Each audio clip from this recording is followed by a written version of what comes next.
26 नवंबर 2008 रात के 9 बज रहे थे।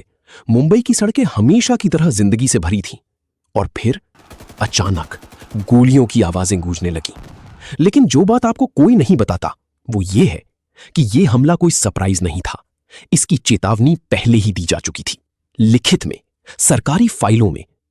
तो फिर सवाल ये उठता है, अगर खुफिया जानकारी मौजूद थी तो 166 लोग क्यों मारे गए? भारत की इंटेलिजेंस ब्यूरो यानी आईबी देश की सबसे पुरानी और सबसे संवेदनशील खुफिया एजेंसी है। इसका काम होता है देश के भीतर और बाहर से आने वाले खतरों को पहले भांप लेना। और 2008 में इसी एजेंसी ने एक ऐसी चेतावनी दी थी जिसे अगर गंभीरता से लिया गया होता तो शायद इतिहास कुछ और होता। हमला होने से महीनों पहले आईबी ने एक रिपोर्ट तैयार की थी। रिपोर्ट में साफ लिखा था, समुद्री रास्ते से आतंकवादी हमला हो सकता है, मुंबई के तटीय इलाके असुरक्षित हैं और पाकिस्तान से ट्रेंड आतंकी नावों के जरिए भारत में घुस सकते हैं।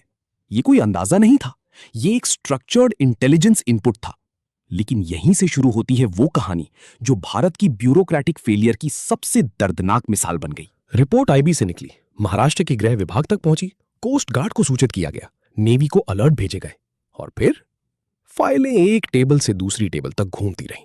समस्या ये नहीं थी कि जानकारी गलत थी, समस्या ये थी कि जानकारी पर कार्रवाई करने की कोई क्लियर चेन ऑफ कमांड नहीं थी। कौन डिसाइड करेगा, कौन ऑर्डर देगा, कौन जिम्मेदार होगा? हर एजेंसी दूसरी एजेंसी का इंतजार करती रही और उस इंतजार की कीमत मुंबई ने अपने खून से चुकाई। 26/11 के बाद जब जांच हुई तो जो सच सामने आया वो झकझोर देने वाला था। अजमल कसाब और उसके 9 साथी जिस रास्ते से आए वो रास्ता पहले से आइडेंटिफाइड था। जिन नावों का इस्तेमाल हुआ उनका पैटर्न पहले से नोन था और जो तट वो चुने, कुलाबा, बादवार पार्क, वो पहले से वल्नरेबल माने जाते थे। फिर भी उस रात मुंबई का समुद्री तट लगभग खाली था। कोई पेट्रोल नहीं, कोई सर्वेलेंस नहीं, कोई रैपिड रिस्पॉन्स टीम नहीं।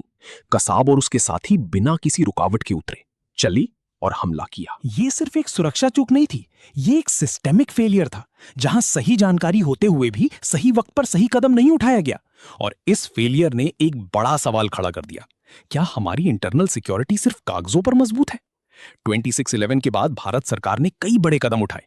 नेशनल इन्वेस्टिगेशन एजेंसी बनाई गई, कोस्टल सिक्योरिटी को रीस्ट्रक्चर किया गया, इंटेलिजेंस शेयरिंग के नए प्रोटोकॉल्स बने।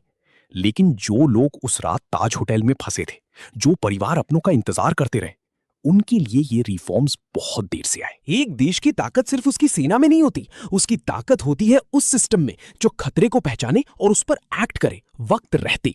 2008 की वो रात हमें याद दिलाती है कि इंटेलिजेंस फेलियर सिर्फ इंफॉर्मेशन का ना होना नहीं होता, कभी कभी सबसे बड़ी फेलियर होती है जानते हुए भी कुछ ना करना।